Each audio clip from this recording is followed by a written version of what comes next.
నదీ జలాలు మరియు డెల్టా భూముల పరిరక్షణ ధ్యేయంగా భారతీయ కిసాన్ సంఘ్ ఆధ్వర్యంలో విజయవాడ యనమలకుదురు శివాలయం నుండి జలజన జాగరణ యాత్ర ప్రారంభమైంది.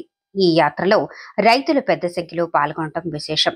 ఈ సందర్భంగా భారతీయ కిసాన్ సంఘ్ రాష్ట్ర ఉపాధ్యక్షులు అనుమోలు గాంధీ మాట్లాడుతూ, కృష్ణా నది తీరాన అనేక నగరాల డ్రైనేజీ, కెమికల్ వ్యర్థాలతో నదీ జలాలు కాలుష్యమవుతున్నాయని, దీనివల్ల ప్రజారోగ్యం దెబ్బతినటమే కాకుండా తీవ్రమైన పంట నష్టం జరుగుతుందని ఆవేదన వ్యక్తం చేశారు. అక్రమ ఇసుక తవ్వకాలు, అక్రమ నిర్మాణాలు మరియు వృక్ష సంపదను నాశనం చేయటంతో నదీ ప్రవాహం క్రమంగా తగ్గిపోతూ మానవ తప్పిదాల మూలంగా ఇప్పటికీ 2 సార్లు వచ్చిన వరదలు జనజీవన శైలిపై తీవ్ర ప్రభావం చూపాయని మరోసారి ఆవేదన వ్యక్తపరిచారు. ఆలోచన చేయడానికి ముఖ్యమైన కారణం 13 లక్షల ఎకరాలు డెల్టా ఏరియా ఏదైతే ఉందో అది మొత్తం కూడా ఫ్లడ్ ప్లైన్స్ అంటే భగవంతుడు ఇచ్చిన వరం. ఈ వరము నీళ్లు తాగుతుంది, మళ్ళీ వదిలేస్తుంది.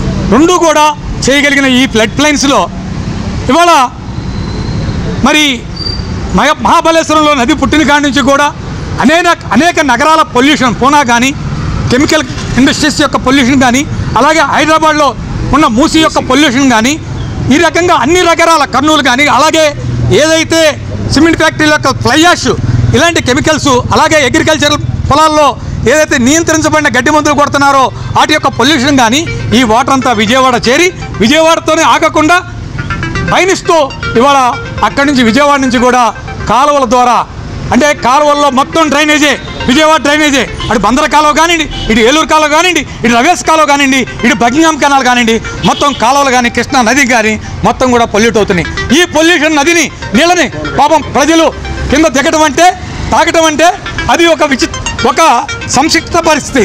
ఎందుకు సంక్షిప్త పరిస్థితి అంటే,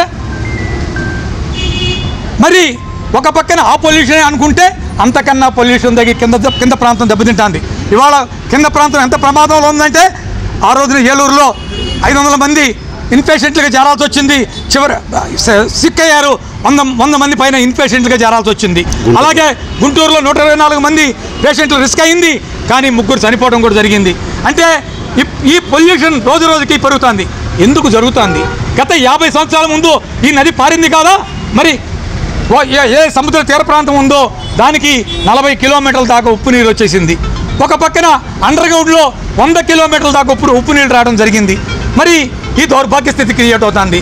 మరి మినిమం వాటర్ ఫ్లో లేకపోవడం వలన ఎన్విరాన్మెంటల్ ఇన్బ్యాలెన్స్ జరుగుతుంది. ఎన్విరాన్మెంటల్ ఇన్బ్యాలెన్స్తో ఇవాళ రోజున అకాల వర్షాలు జరుగుతున్నాయి. అకాల వర్షాలు మళ్ళీ వరదలు వస్తున్నాయి.